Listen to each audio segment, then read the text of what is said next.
రెండు చేతులు పైకెత్తి యేసయ్య నామమునకు స్తోత్రం చెప్దా. హల్లెలూయా.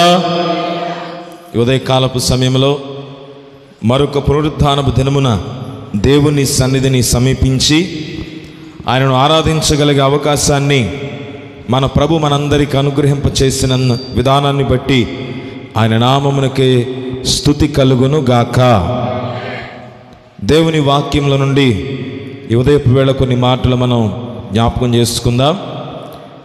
పరిశుద్ధుడైన దేవుడు తన ప్రియుల కొరకు, తన ప్రజల కొరకు ఆయన అనుగ్రహించే శ్రేష్టమైన ఆలోచనల చేత మన హృదయాలను బలపరుచుకునే అవకాశాన్ని ప్రభు మనందరికీ అనుగ్రహించాడు. ఆయన మాట మనందరికీ ఆశీర్వాదం, దేవుని వాక్యం మనందరికీ దీవెన. కాబట్టి దేవుని సన్నిధికి వచ్చిన తర్వాత ఆయన వాక్యము, ఆయన మాటలు, ఆయన ఆలోచనలే మన హృదయంలోనికి వెళ్ళాలి. కేవలము దేవుని తలంపులను మన హృదయంలో నింపుకొని ఈ స్థలం నుండి మనం వెళదాం. ఇవే కాలపు వేళ దేవుని వాక్యము మనను బాగు చేయునుగాక, ఆయన వాక్యం మనను సరిచేయునుగాక. దేవుని వాక్యం ప్రభుకి ఇష్టమైన వ్యక్తులుగా దేవుడు తన మాట ద్వారా మనను మార్చునుగాక. పరిశుద్ధ గ్రంథంలో 143వ కీర్తన దావీదు మహాభక్తుడు రచించిన ఈ కీర్తన భాగంలో రాయబడిన కొన్ని సంగతులు ఉదయకాలం జ్ఞాపకం చేసుకుందాం. యెహోవా నా ప్రార్థన ఆలకింపుము, నా విన్నపములకు చెవియొగ్గుము. నీ విశ్వాస్యతను బట్టియు నీ నీతిని బట్టియు నాకు ఉత్తరమిమ్ము. చాలు. కీర్తనాకారుడు దావీదు తెలియజేసిన సంగతులు ప్రార్థన అని మనం చదువుతూ ఉన్నాం. ఈ కీర్తన ఏంటి చెప్పండి? ప్రార్థన. అందుకే ఇక్కడ రాశాడు దావీదు కీర్తన అని రాసిన తర్వాత దానికి ముందు కూడా దావీదు కీర్తనే చదివాం. గత వారంలో కూడా అది దైవ ధ్యానము అని మనం చదివాం. అయితే ఈ 2-3 కీర్తనలలో కూడా దావీదు చేస్తున్న ప్రార్థన కనబడుతుంది. చెప్పండి, ఏం కనబడుతుంది? ప్రార్థన. దావీదు యొక్క ప్రార్థన. అందుకంటాడు ప్రభువా నా ప్రార్థన ఆలకించుము అన్నాడు. తర్వాత ఇక్కడ కూడా శత్రువులు తరుముచున్నారు అనే సంగతిని 3వ చరణంలో జ్ఞాపకం చేస్తున్నాడు. శత్రువులు నన్ను తరుముచున్నారు, ప్రభువా నా ప్రార్థన ఆలకించు అని మొదలుపెట్టిన దావీదు తన శత్రువుల గురించి ప్రార్థన చేస్తున్నాడు. తన యొక్క కృంగిదల గురించి కూడా చెప్తాడు 4వ వచనంలో. నా ఆత్మ నాలో కృంగుతుంది, నా హృదయము విస్మయముందెను. కాబట్టి ప్రభువా నీ సహాయం నాకు కావాలి, నీవు నాకు కృప చూపించాలి. ఆత్మ క్షీణించుచున్నది అంటాడు 7వ వచనంలో. శరీరం కృంగుతుంది, హృదయం కృషించుచుంది. నా ఆత్మ నాలో కృంగుతుంది, క్షీణించుచున్నది, ఇలాంటి సంగతులు చెప్పాడు. కానీ దేవుని మీద మనస్సు కలిగి ఆయన ఆరాధించేవారిని దేవుడు ఎక్కడ పెడతాడో 10వ చరణంలో నీవే నా దేవుడవు, నీ చిత్తానుసారముగా ప్రవర్తించుటకు నాకు నేర్పుము. దయగల నీ ఆత్మ సమభూమి గల ప్రదేశమందు నన్ను నడిపించును గాక. ఆమేన్. ఎక్కడ నిలబెడతాడు దేవుడు? సమభూమి గల చోట, పడిపోకుండా స్థిరపరిచే దేవుడు. అందుకే కీర్తనాకారుడు తన ప్రార్థనలో తాను కోరుతున్న విషయం ఏంటంటే, అయ్యా సమభూమి గల చోట నన్ను నడిపించు, నన్ను నిలబెట్టు, నన్ను స్థిరపరచు. దానికంటే ముందు నీ చిత్తానుసారముగా ప్రవర్తించుటకు నాకు నేర్పుము. నీ చిత్తాన్ని ఎరిగి నేను నడిపించబడాలి, నీ చిత్తాన్ని ఎరిగి నేను బ్రతకాలి, నీ ఆలోచన ఏమిటో గుర్తెరిగి నేను దాని ప్రకారంగా జీవించాలయ్యా అని కోరుతున్నాడు భక్తుడైన దావీదు. దేవుని చిత్త ప్రకారం, ప్రభు యొక్క ఆలోచన ప్రకారం మనం బ్రతకడం మనందరికీ కూడా ఆశీర్వాదం. దేవుడు కోరుకున్న మార్గంలో, ప్రభు కోరిన విధానంలో, దేవుడు కోరిన జీవితం, దేవుడు కోరిన కుటుంబ వాతావరణం దేవుడు మనకు అనుగ్రహించేవాడు. అందుకే పరలోక ప్రార్థనలో మొదటి దాని గురించి ప్రభు చెప్పాడు, పరలోకమందున్న మా తండ్రి నీ నామం పరిశుద్ధపరచబడును గాక, నీ చిత్తము పరలోకమందు నెరవేరుచున్నట్టు భూమి యందును నెరవేరునుగాక. పరలోకములో దేవుని చిత్తం నెరవేరుతుంది. ఇప్పుడు భూమి మీద నెరవేరునుగాక అని ఎందుకు ప్రార్థన చేయమని చెప్పాడు? భూమి మీద నెరవేర్చవలసింది నీవు నేనే. ఆయన నెరవేర్చడా అంటే దేవుని చిత్తము నెరవేర్చడానికి నీవు ఒక సాధనం, నీవు ఒక పనిముట్టు. దేవుని చిత్తాన్ని నెరవేర్చడానికి మనము సాధనాలుగా పనిచేయాలని దేవుడు కోరుతున్నాడు. మనం ఒక పనిముట్టుగా పనిచేయాలి, ఒక పాత్రగా మనం పనిచేయాలి. నమ్మిన వారందరూ స్తోత్రం చెప్దామా? హల్లెలూయా.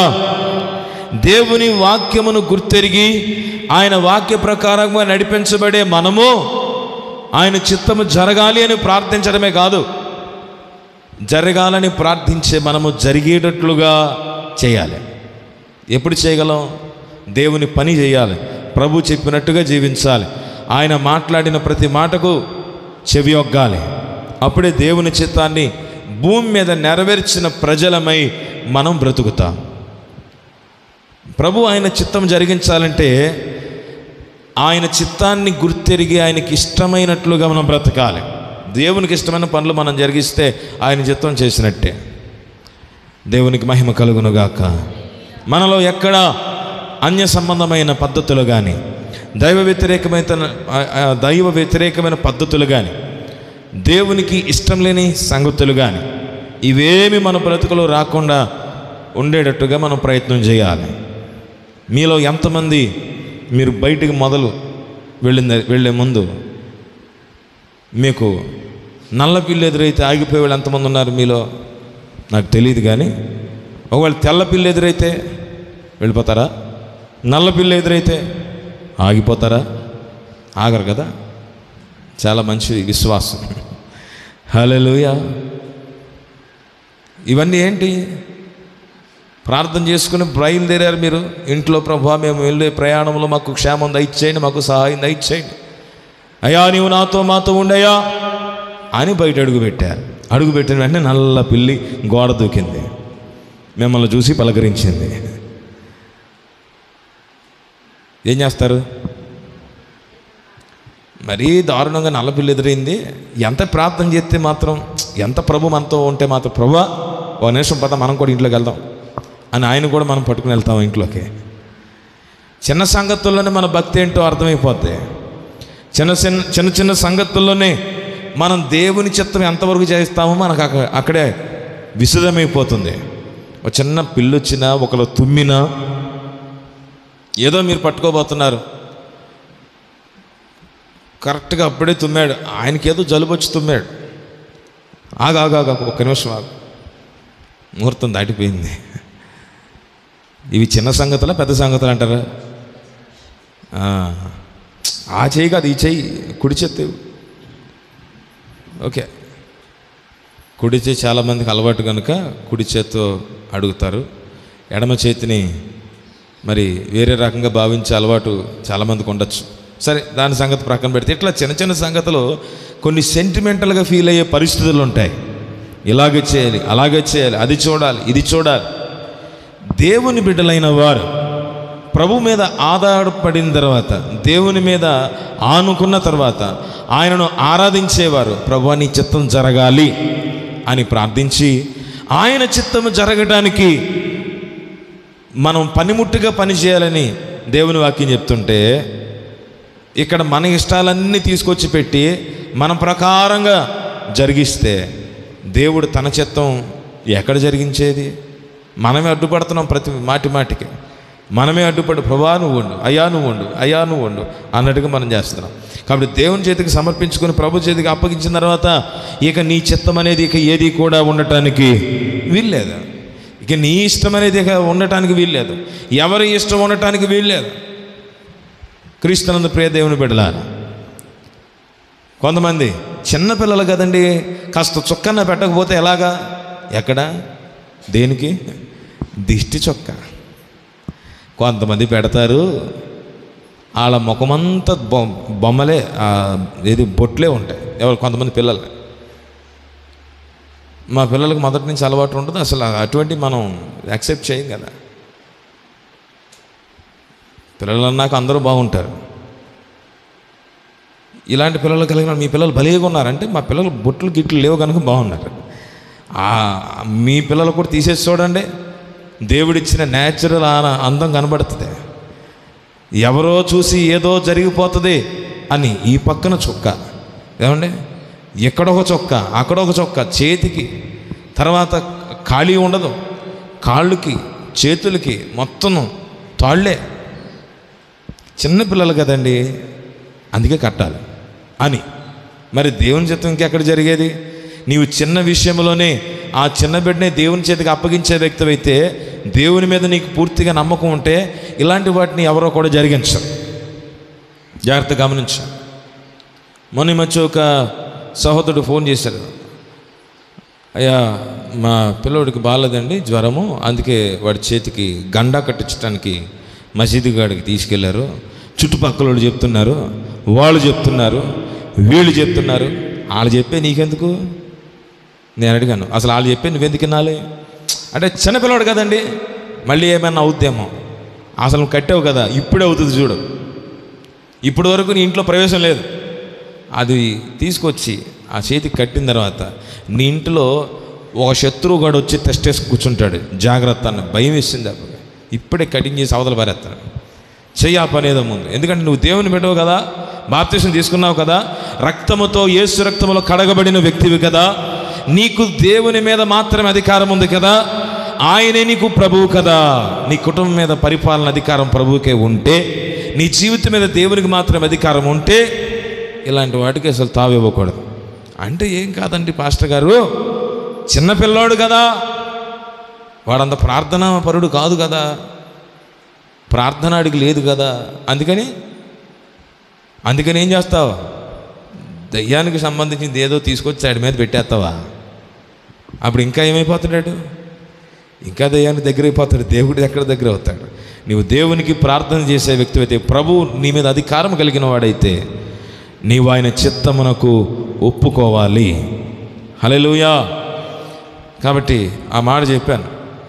ఇంకా కొంతమంది ఉంటారు, కొంతమంది ఆయన ఏదో పొరపాటుని చెప్పాడు, కొంతమంది అసలు పాస్టర్ గారికి తెలవనివ్వరు.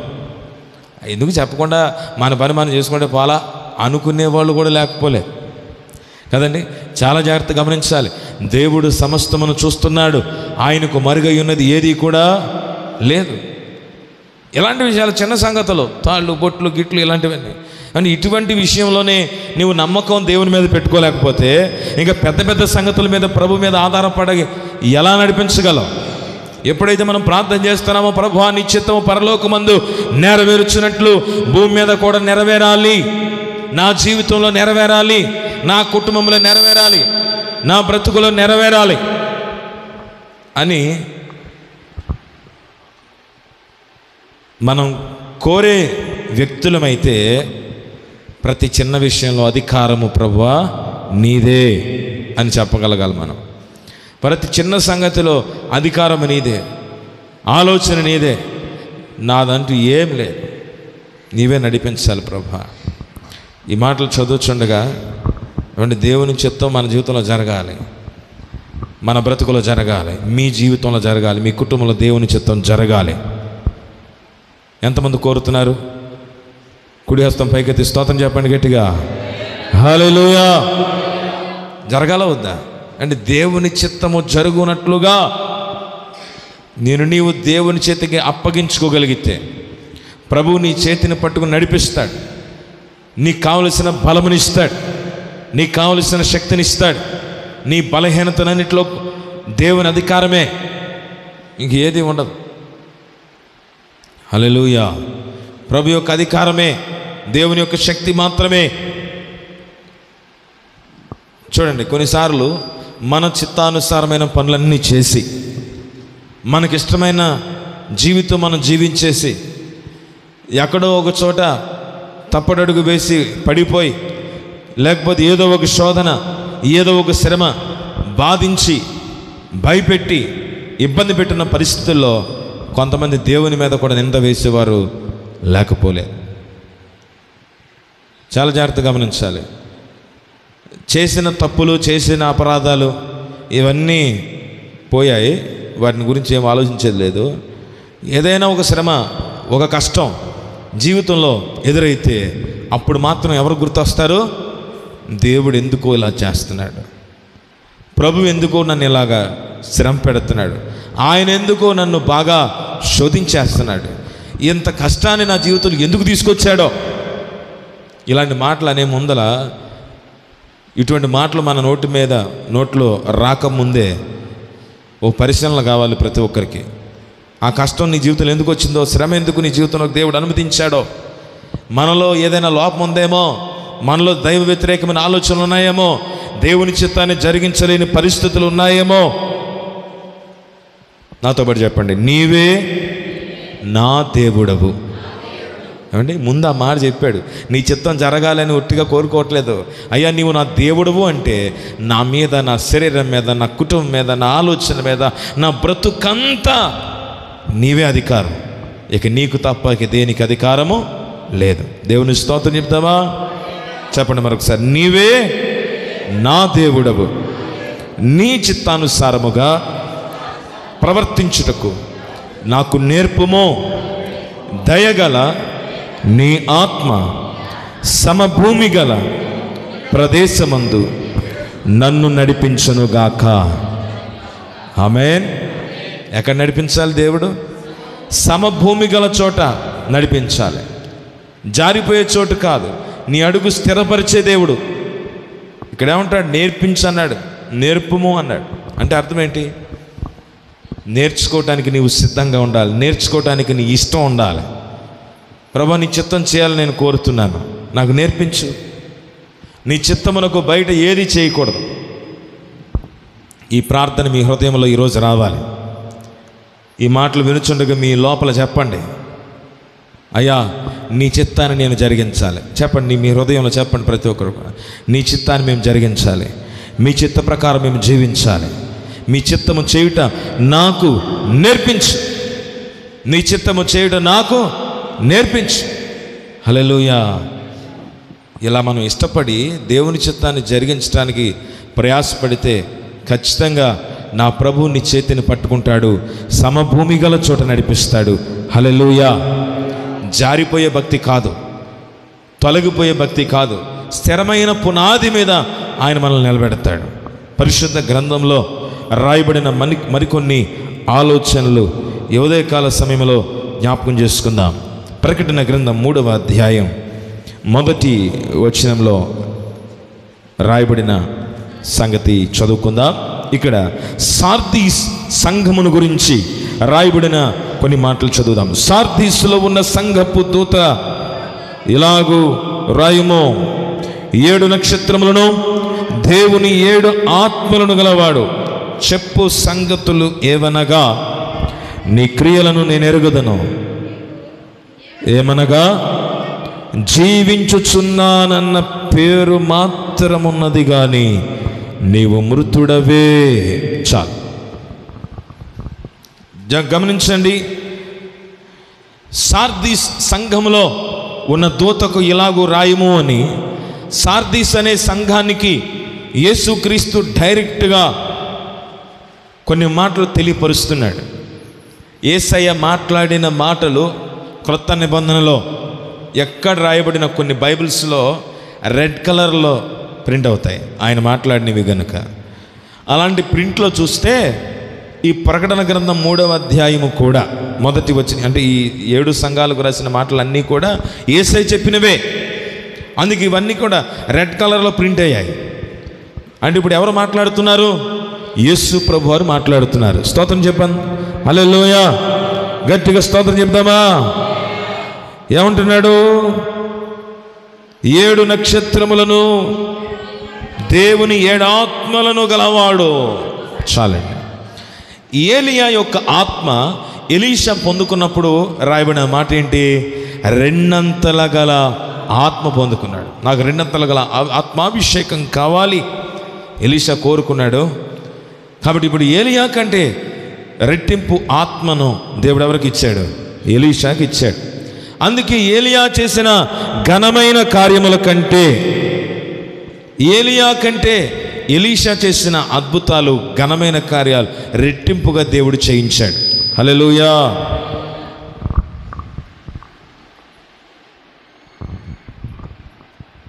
ఇక్కడ దేవుని 7 ఆత్మలు గలవాడు అని రాయబడింది కదా. దేవుని 7 ఆత్మలు అంటే అర్థం ఏంటి? 2 ఆత్మలు అంటే అర్థం ఏంటి? 2 పాళ్ళు, double portion of the spirit. ఇక్కడ 7 ఆత్మలు అంటే 7 అనే సంఖ్య దేని గుర్తుగా ఉంది? సంపూర్ణతకు గుర్తుగా ఉంది. అందుకే సంపూర్ణమైన ఆత్మాభిషేకము గలవాడు ఈ మాట చెప్పుచున్నాడనే దానికి ఈ సంకేతం, ఇది ఒక సూచన అన్నమాట. అంతేగాని 7 అంటే 7 ఆత్మలు అనేది అక్షరార్థంగా కాదు, కానీ సంపూర్ణతకు సంకేతముగా, సంపూర్ణతకు సూచనగా చెప్పబడిన మాట. ఏలియా ఎలాగైతే రెండింతల ఆత్మను పొందుకున్నాడో, రెండింతల ఆత్మాభిషేకమును పొందుకున్నాడో, అలాగే దేవుని యొక్క 7 ఆత్మలు అంటే చెప్పండి ఎలాంటిది? సంపూర్ణ ఆత్మాభిషేకము కలిగిన వాడే దేవుని యొక్క పేరట ప్రభు మాట్లాడుతున్నాడని అర్థం. అందరూ సరస్వాతం చెబుదామా? కాబట్టి 7 నక్షత్రములు 7 ఆత్మలు కలిగి సంఘమునకు చెప్పుచున్న మాట, నీ క్రియలను నేను ఎరుగుదును.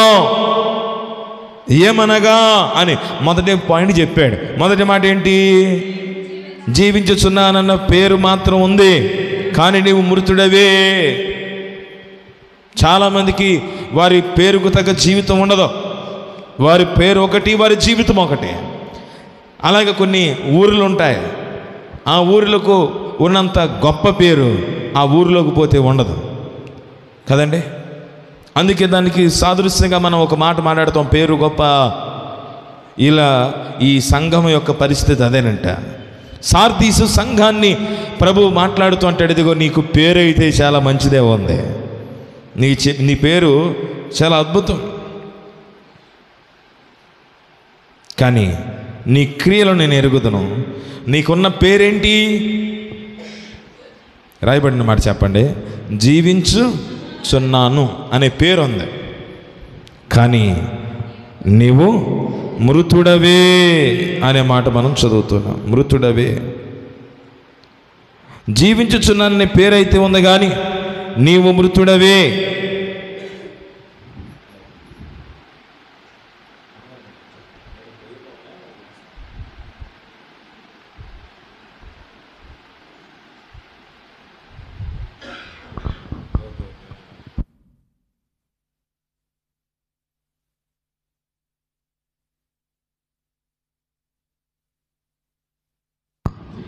అందరూ సరే స్తోత్రం చెప్దాం. హల్లెలూయా. సార్దిస్ సంఘం యొక్క దూతకు రాస్తూ ఉన్నప్పుడు ఈ సార్దిస్ యొక్క సంఘములో ఉన్న ప్రజలతో దేవుడు మాట్లాడుతున్నాడు.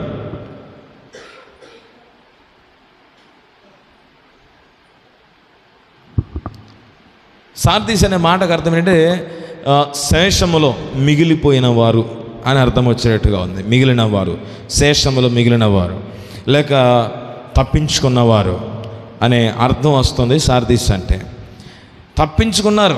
ఎక్కడి నుండి? ఉగ్రత నుండి, పాపం నుండి, లోకం నుండి తప్పించుకున్నట్టుగా ఉన్నారేమో, కానీ ప్రభు వారితో మాట్లాడుతున్నాడు, జీవించుచున్నాననే పేరు మీకు ఉంది, కానీ నీవు మృతుడవే అంటున్నాడు. దానికి ముందు ఏమన్నాడు? నీ క్రియలో నా దేవుని ఎదుట సంపూర్ణమైనవిగా నాకు కనబడలేదు. చాలా. సార్దీసు యొక్క సంఘం యొక్క క్రియలు దేవుని ఎదుట ఎలా లేవు? సంపూర్ణముగా లేవు. అరకొర పనులు కొంచెం కొంచెముగా ఉన్నాయి, పూర్తి కాలేదు. సంపూర్ణమైన క్రియలు వారి జీవితంలో లేవు. పరిపూర్ణమైన విశ్వాస సంబంధమైన క్రియలు వారి బ్రతుకులో దేవుని ఎదుట వారు చేయలేదు. గమనించండి, సార్దీస్ యొక్క సంఘములో ఉన్న ప్రజలు దేవుడు వారిని పూర్తిగా ఎరిగి ఉన్నాడు. వారిని పూర్తిగా ఎరిగి మాట్లాడుతున్నాడు. నీ క్రియలను నేను ఎరుగుదును. నీ పనులు ఎలాంటివో నాకు తెలుసు, నీ క్రియలు ఎలాంటివో నాకు తెలుసు, నీ జీవితం ఏంటో నాకు పూర్తిగా తెలుసు అని ప్రభు మాట్లాడుతూ ఉన్నాడు. సార్దీస్ అనే మాటకు శేషములో మిగిలిన వారు అని, లేక తప్పించుకున్నవారు అని.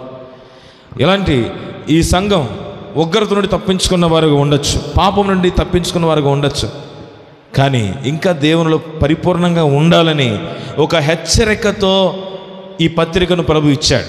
7 సంఘాలకు 7 పత్రికలు, 7 లెటర్స్ పంపించాడు ఆయన. ఇదిగో ఈ మాటలు వారికి చెప్పు, సార్దీసులో సంఘపు దూతకు చెప్పు, పెర్గమ సంఘానికి చెప్పు, ఫిలిప్పి సంఘానికి చెప్పు, ఫిలదెల్ఫియా సంఘానికి చెప్పు. ఇట్లా 7 సంఘాలతో మాట్లాడుతూ ఉండగా ఓ సంఘంలో జరిగిన సంగతుల గురించి ఈరోజు మనం మాట్లాడుకుంటున్నాం. అదే సార్దీస్ సంఘం. ఈ సంఘంతో ప్రభు అంటాడు, పరిపూర్ణమైన ఆత్మాభిషేకం కలిగిన నేను 7 నక్షత్రములు చేతపుచ్చుకొని నేను మాట్లాడుతున్నాను. నీ క్రియలను నేను ఎరుగుదును. చూడండి, కొన్నిసార్లు అనారోగ్య పరిస్థితులు వచ్చి కొంతమంది మంచానికి అతుక్కుపోయిన వారు ఉంటారు. చేతులు కాళ్ళు కదపలేని పరిస్థితి, పక్షవాయువు కలిగిన బిడ్డలు, కొంతమంది పెరాలసిస్ వారికి వచ్చిన తర్వాత వారు కదలరు. అప్పుడు కొంతమంది వారి కుటుంబ సభ్యులు ఇతరులకు చెప్తారు. వారిని గురించి ఎవరైనా ఫోన్లో ఆరా తీస్తే వారు ఏం చెప్తారు? ఏదో బతికి ఉన్నాడు, ఏదో ఆమె బతికి ఉంది, కానీ వారు తమ పని తాము చేసుకోలేరు. మేమే పరిచర్య చేస్తున్నాం, మేమే వారిని లేపుతున్నాం, మేమే కడుగుతున్నాం, మేమే వారిని సాకుతున్నాం. ఏదో బ్రతికుంది ఆవిడ, ఏదో బ్రతికున్నాడు ఆయన, కానీ పని చేయలేడు, ఏమీ లేగలేడు, కూర్చోలేడు. అంటే అర్థం ఏంటి? వారు బ్రతికి ఉన్నారనే పేరే ఉంది, కానీ వారి పనులలో ఏమీ కూడా వారి యొక్క పరిస్థితి, వారి జీవితంలో, వారి చేతిలో ఏం లేదు. అలాగే సార్దీస్ యొక్క సంఘమును కూడా ప్రభు మాట్లాడుతూ, జీవించే ఓ పేరైతే నీకుంది, పేరుకు నీవు బ్రతికి ఉన్నావు, కదలలేకపోతున్నాడు కనుక ఇప్పుడు ఈ వ్యక్తిని చచ్చిపోయాడు అంటారా? లేదు, ఊపిరి పీల్చుకుంటున్నాడు, ఏదో 4 చుక్కలు నీళ్లు పోస్తే తాగుతారు, ఏదైనా పరిస్థితి బాగుండి ఓ ముద్ద పలసగా కలిపి పెడితే తింటారు, అంతవరకే జీవించుతున్నామనే పేరు వాళ్ళకు ఉంటుంది, అంతే కదండి. కానీ వారికి కలిగిన అనారోగ్యాన్ని బట్టి, వారికి కలిగిన జబ్బును బట్టి, రోగమును బట్టి శరీరము ఏమైపోయింది? మంచానికి పరిమితం అయిపోయింది. వారి దేనికి కూడా ప్రయోజనం లేదు. కొంతమంది యొక్క ఆధ్యాత్మిక స్థితి ఎలా ఉంది? అలానే ఉంది. ఆ ఆత్మీయ స్థితిలో వారు కూడా కొంచెము ఆహారం తింటారు. అర్థమవుతుందండి? వాక్యం వినని వారు కాదు వీరు, వాక్యాన్ని వినేవారే. ఎవరైనా పరిచర్య చేస్తే ఆ పరిచర్యలో వారు పాలు పంపులు పంచుకుంటారు, అంతే. కానీ వీరుకుగా వీరు ఏమీ చేయలేరు. అంటే ఇప్పుడు ఎవరు వీళ్ళు? ఆధ్యాత్మికమైన పక్షవాయువు కలిగిన వారు. అందుకే అంటాడు, నీవు జీవించుచున్నావన్న పేరు నీకుంది, కానీ నీవు మృతుడవే. క్రియలలో మృతమో, విశ్వాసములో మృతమో. ఎందుకంటే విశ్వాసము లోపల ఎక్కడో ఉంది, కానీ ఆ విశ్వాసానికి సంబంధించిన క్రియలు అయితే లేవు. ఇంకా కొన్నిసార్లు కొంతమంది హాస్పిటలైజ్డ్ అయిపోయి అక్కడ వారికి ఏం పెడతారు?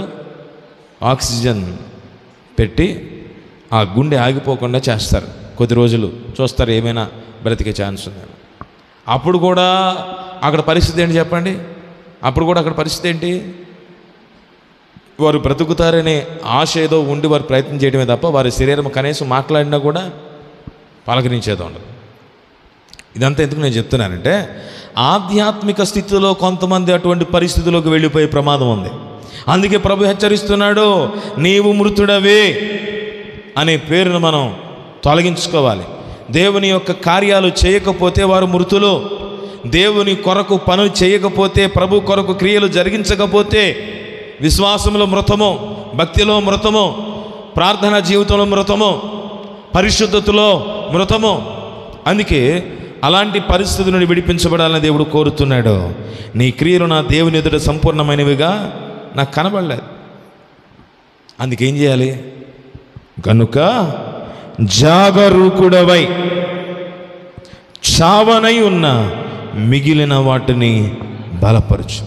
నీవు ఇలాగే చేస్తే ఆ కొంచెము ఉన్న ప్రాణం కూడా ఏమైపోద్దంట? చచ్చిపోద్ది. చావనై ఉన్న మిగిలిన వాటిని బలపరచు. జాగ్రత్త కలిగి నీ ఆధ్యాత్మిక జీవితంలో చచ్చిపోయే లక్షణాలు ఉన్నాయి కొన్ని. ఇంకా మిగిలి ఉన్నాయి కొన్ని, అవి కూడా చచ్చిపోతాయి. అందుకే ఏం చేయాలంట, వాటినైనా నీవు బలపరిస్తే తిరిగి నీవు ఆత్మ సంబంధమైన బలాన్ని సంపాదించుకుంటావు. దేవునికి స్తోత్రం కలుగునుగాక. హల్లెలూయా. ఇక్కడ స్పష్టంగా మాట్లాడుతున్నాడు. నీవు ఉపదేశాన్ని వింటున్నావు, విన్న ఉపదేశంలో కొంతే నీ లోపలికి వెళ్తుంది. 3వ వచనం చదవండి. నీవెలాగూ ఉపదేశం పొందితివో, ఎలాగూ వింటివో జ్ఞాపకము చేసుకుని దానిని గైకొనొచ్చు మారు మనసు పొందము. అందరూ ఒకసారి స్తోత్రం చెప్దామా? ఏమంటున్నాడు ఇక్కడ? ఉపదేశము పొందితివో, ఎలాగూ వింటివో జ్ఞాపకం చేసుకుని దానిని గైకొనొచ్చు మారు మనసు. ఇంతకీ కారణం ఏంటి? మారు మనసు లేదు. దేవుని వాక్యం సెలవిస్తూ ఉంది, అసలు ఇంత చచ్చిపోయే పరిస్థితి ఎందుకు వచ్చింది? మృతము అనే లాంటి ఆధ్యాత్మిక స్థితి ఎందుకు వచ్చింది కొంతమందికి అని అంటే, ప్రభు అంటున్నాడు దీనికి కారణం ఒక్కటే, మారు మనసు లేదు, మారు మనసు లేకపోవడం. అందుకే ప్రభు అంటున్నాడు దీనికి సంబంధించి నువ్వేం చేయాల్సిన పరిస్థితి ఏం లేదు. సింపుల్గా నీ మనసు మారితే చాలు. దేవుని స్తోత్రం. మరలా నీ ఉద్యమాన్ని పొందుకుంటావు, మరలా నూతనమైన బలము నీవు పొందుకుంటావు, నూతన శక్తిని సంపాదిస్తావు. ఆధ్యాత్మికంగా అనేక మందికి మాదిరికరమైన జీవితం నీ జీవితంలో దేవుడు ఇస్తాడు. ఏం చేయాలి? విన్న వాక్యాన్ని గైకొనే మనస్సు కావాలి. నీవెలాగ ఉపదేశము పొందితివో, ఎలా విన్నావో జ్ఞాపకం చేసుకో. దేవుడు ఉపదేశం ఇస్తున్నాడు. ప్రతి వారము దేవుడు మనతో మాట్లాడుతున్నాడు. మందిరములో దేవుని మాటలు విని వెళుతున్నాం, ఆయన స్వరం విని వెళుతున్నాం. ఈ ఉపదేశము విని వెళ్ళిపోయేవారుగా వద్దు. విన్న తర్వాత మారు మనసు అనుభవం నీ హృదయంలో జరగాలి. మారు మనసు అనుభవం నీ మనసులో జరగాలి. మార్పు కావాలి. ఒక వర్తమానం తర్వాత ఒక నూతనమైన మార్పు జరగకపోతే దానివల్ల ప్రయోజనం లేదు. అందుకే అంటున్నాడు, మరలా నీవు కొత్త కొత్త వర్తమానాల కోసం కాదు. ఎన్ని వర్తమానాలు వినుంటావు, ఎన్ని వాక్యాలు వినుంటావు, ఎన్ని ఉపదేశాలు వినుంటావు. ఆ ఉపదేశమును విన్న నీవు ఎలాగో ఆ ఉపదేశాన్ని నువ్వు పొందుకున్నావో, ఏ మాటలు దేవుడు నీకు వినిపించాడో జ్ఞాపకము చేసుకొని మారు మనసు పొందు. మారు మనసు పొందాలనే ఆశ ప్రతి ఒక్కరికి దేవుడు అనుగ్రహించునుగాక. చాలామంది అనుకుంటారు మారు మనసు అనేది ప్రభుని ఎరిగిన తొలి దినాలలో కావాలని. మారు మనసు అనేది పరలోకం చేరే వరకు కావాలి. హల్లెలూయా. భక్తి కలిగిన ప్రతి ఒక్కరూ పవిత్రతలో కొనసాగాలని ఆశ కలిగిన వారు, యేసయ్య యొక్క ముఖాన్ని దర్శించాలనుకునేవారు, ఆయన ముఖ దర్శనం కావాలనుకునేవారు, ఆయన చిత్తాన్ని జరిగించాలనుకునేవారు ప్రతి ఒక్కరు కూడా ఏం పొందాలి చెప్పండి? అందరు చెప్పాలి. ఏ మనసు? మారు మనసు. హల్లెలూయా. అంటే మనసు ఏమవ్వాలి? ఇప్పుడు క్రొత్తది కావాలి. ఆమేన్. ఆ మనసు క్రొత్తదైతే, మనసు మారి నూతన మగుటు వలన పొందండి అన్నాడు. లోపల మారితే పైన రూపం కూడా మారిపోద్దంట. అవునంటారా కాదంటారా? గట్టిగా స్తోత్రం చెప్పండి. హల్లెలూయా. మనసు యొక్క తలంపేమో వేరే, మరి పైకి వేరేగా కనబడుతుందా? ఓ సంఘానికి వెళ్ళే వాళ్ళ గురించి ఎవరో చెప్తే విన్నా. ఆ సంఘంలో, నేను సంఘాన్ని విమర్శించడం కాదు కానీ, సంఘమునకు వెళ్ళే విశ్వాసుల యొక్క పరిస్థితులు కొన్నిసార్లు అలాగ ఉంటాయి. అక్కడ ఓ నియమం ఉంది, ఖచ్చితంగా తెల్లని వస్త్రములు మాత్రమే ధరించాలి. స్త్రీలైనా పురుషులైనా, పిల్లలైనా పెద్దలైనా ఆదివారం వస్తే ఖచ్చితంగా ప్రతి ఒక్కరు కూడా తెల్లటి వస్త్రములు మాత్రమే ధరించుకొని దేవుని సన్నిధికి రావాలి. ఒక నియమం. కాబట్టి ఖచ్చితంగా ప్రతి ఒక్కరు కూడా ప్యాంటు తెల్లదే, చొక్కా తెల్లదే, చీర తెల్లదే, మొత్తం అంతా తెలుపు చక్కగా వాళ్ళు వెళ్ళి మోకరించి ప్రార్థన చేస్తుంటే అసలు ఎంత అద్భుతంగా ఉంటుందో చూడటానికి కూడా చాలా సంతోషం. హల్లెలూయా. అందరూ సరే స్తోత్రం చెప్దామా? హల్లెలూయా. అయితే ఈ మాట ఎందుకు చెప్తున్నానంటే, పైన రూపం చూస్తే ఎలా ఉంది? చాలా తెల్లగా. ఆ సంఘానికి పోయే వారి గురించి ఒకరు చెప్పారు. అయితే వీళ్ళు బయట వ్యాపారం చేసేవారు. వ్యాపారం చేస్తూ అవసరమైతే బూతులు కూడా మాట్లాడతారంట. ఏం మాట్లాడతారు? అవసరమైతే బూతులు కూడా మాట్లాడేమంటారో తెలుసా? ఇది అంతా చాలా రఫ్, కుదరదు. ఇక్కడ ఇట్లాంటి భాష మాట్లాడకపోతే బండి నడవదు, వ్యాపారం జరగదు. నోరు అలా కఠినంగా ఉంటేనే మాటలు వింటారు అనే డైలాగులు కూడా నేను ఇప్పుడు వీళ్ళు ఏమంటారంటే, మందిరానికి వెళ్ళినప్పుడు అండి వీళ్ళు భలే తెల్లగా బట్టలు వేసుకుని మోకాళ్ళు వేసి ప్రార్థన చేస్తుంటే వీళ్ళేనా బయటకు వచ్చి బూతులు మాట్లాడేది? అప్పుడు మాత్రం కలర్ఫుల్ షర్ట్లు, అప్పుడు మాత్రం సిరిగిపోయిన ప్యాంట్లు, అప్పుడు మాత్రం రకరకాల వస్త్ర వ్యవహారం. అంటే అర్థం ఏంటి? మందిరంలో వరకే మారింది. అక్కడ బయటకు వచ్చాక మళ్ళీ మనసు ఏమంటుంది? కానీరా, నీ నోరు నీ ఇష్టం, నీ ఒళ్ళు నీ ఇష్టం, నీ స్టైలు నీ ఇష్టం, నీ వ్యవహారం నీ ఇష్టం, కానీ అందుకే ఏం మారాలంటున్నాడు ఇక్కడ?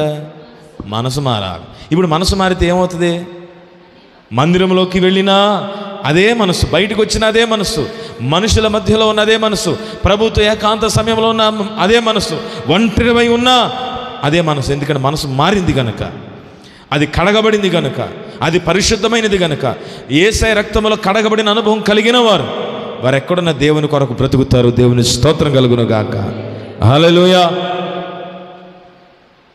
అలాంటి మనసు మనకు ఉండాలి. ఇంకా కొంతమంది ఏం చెప్తారు తెలుసా? ఇలాంటి అనుభవాల్లో ఉన్నవారు ఎన్ని పాపాలు చేసినా మందిరంలోకి వెళ్ళిన తర్వాత మోకాళ్ళు వేసి అయ్యా మమ్మల్ని క్షమించని గట్టిగా కేకలు వేసి అడిగితే ఆయన మమ్మల్ని ఏం చేస్తాడంట? క్షమించేస్తాడు. అందుకే మందిరంలోకి రాగానే అయ్యా క్షమించు, బయటికి పోగానే ఇష్టం వచ్చినట్టు బ్రతకడం. అటువంటి జీవితం మారు మనసు జీవితమా? కాదు. అటువంటి జీవితం మారు మనసు జీవితం కాదు. ఇది ఎలాంటిదంటే, లడ్డు చూడగానే అసలు ఈరోజు మనకు కష్టంలే, అవసరమైతే ఒక ట్యాబ్లెట్ వేసుకుందాం అనే టైప్ అనమాట. అర్థమైందంటారు అందరికీ? ఒకసారి స్తోత్రం చెప్తామా? హల్లెలూయా. డాక్టర్ గారు చెప్పాడు ఆల్రెడీ, అమ్మ షుగర్ కనుక పంచదార అటువంటివి ఏం తినమాకండి. అయితే కొంతమంది షుగర్లెస్వి దొరుకుతూ ఉన్నాయి ఈ మధ్యకాలంలో, బిస్కెట్లు, ఇంకా షుగర్లెస్ లడ్డూలు, షుగర్లెస్ స్వీట్స్ తినటానికి తీయగా ఉంటాయి, కానీ అది నిజమైన తీపి కాదు, మోసం అన్నమాట. సరే, షుగర్ కనుక షుగర్లెస్ తీపిగా ఉంటుంది కానీ అది హాని చేయదు అని కొంతమంది అభిప్రాయం. అది కొంతవరకు, అది కూడా కొంతవరకు ఇబ్బంది అయినంట నేను విన్నాను ఆరోగ్య ప్రకారంగా. సరే, ఇలాంటి పరిస్థితిలో ఇప్పుడు షుగర్లెస్ ఎవరు తీసుకొస్తారు ప్రత్యేకంగా? దాదాపుగా అందరూ తినేవి కనుక షుగర్తో ఉన్న లడ్డూలే, షుగర్తో ఉన్న కాజాలు, షుగర్తో ఉన్న పప్పలు ఇవన్నీ ఉంటాయి. కాబట్టి ఇప్పుడు రోగం కలిగిన వ్యక్తి కనుక ఇలా అనుకుంటే కాసేపు, షుగర్ది ఏముందిలే, పెరిగితే పెరిగింది, ఉంటే ఉన్నాం, పోతే పోయాం, అవసరమైతే ఓ ట్యాబ్లెట్ వేసుకున్నాం. ఇవన్నీ ఎప్పుడు వస్తాయి? ఓ లడ్డు నీకు కనబడగానే వస్తుంది, ఓ కాజా కనబడగానే వచ్చే అభిప్రాయం అన్నమాట ఇది. సహజంగా ఆధ్యాత్మిక జీవితంలో కూడా కొన్నిసార్లు ఇలాంటి కాంప్రమైజులు ఉంటాయి, అందుకే ఉండకూడదు. దేవుని స్తోత్రం చెప్తామా? అంటే నేను ఎవరిని బాధ పెట్టాలని ఉద్దేశం కాదు, కానీ అందరికీ చాలామందికి షుగర్లు వచ్చేసినాయి. షుగర్ రాని వారు ధన్యులు సుమతి అన్నట్టుగా ఉంది ఇప్పుడు ప్రస్తుతం కదండి. రానివారు ఉంటే వాళ్ళకి ఎప్పటికీ రాదనేది కూడా గ్యారంటీ లేదు. ఎప్పుడు ఈ జాబితాలో జాయిన్ అయిపోతారో తెలియట్లేదు. నువ్వు కూడా జాయిన్ అయిపోయావా? వెరీ గుడ్ అన్నట్టు ఉంది ఇప్పుడు. ఎప్పుడు ఎవరు జాయిన్ అయిపోతున్నారో తెలియట్లే షుగర్ క్లబ్లో కదండి. అందుకే రానివారు జాగ్రత్తగా ఉండండి, ఇట్లాంటి కాంప్రమైజులు ఉండటానికి వీల్లేదు. ఇంకొకటి ఏంటంటే, అసలు శరీరాన్ని మనం జయించలేకపోతే ఆత్మలో ఇంకెక్కడ జయించగలుగుతాం? ఎందుకంటే ఆత్మ అనేది కనబడే యుద్ధం కాదు, అది కనబడని యుద్ధం. ఒక చిన్న ఎక్సర్సైజ్ లేకపోతే ఒక చిన్న సాధకం ఏంటంటే, నీ శరీరాన్ని నీవు కంట్రోల్ చేసుకోలేని పరిస్థితిలో ఆత్మను కంట్రోల్ చేయగలుగుతామా? అది అసాధ్యం. అందుకే దీని గురించి కూడా నేను మాట్లాడుతున్నాను. శరీరం విషయంలో మనం కంట్రోల్ చేసుకోగలిగితే కనీసం 100 సార్లలో ఒక 50 సార్లను కంట్రోల్ చేస్తే అయినట్టే కదండి. అయినట్టేనే కాదా? దేవుని స్తోత్రం చెప్తారా? ఓ 10 సార్లు తిన్నారనుకోండి, ఇప్పుడు 5 సార్లు తినండి. ఒక 5 సార్లు ఖచ్చితంగా ఒక పెట్టుకుని నేను ఎలాగైనా సరే అనండి, మీకు అక్కడే మార్పు వస్తుంది. అంటే ఈ లోపల మనసు మారితే అన్నిటి మీద ప్రభావం చూపెడుతుంది.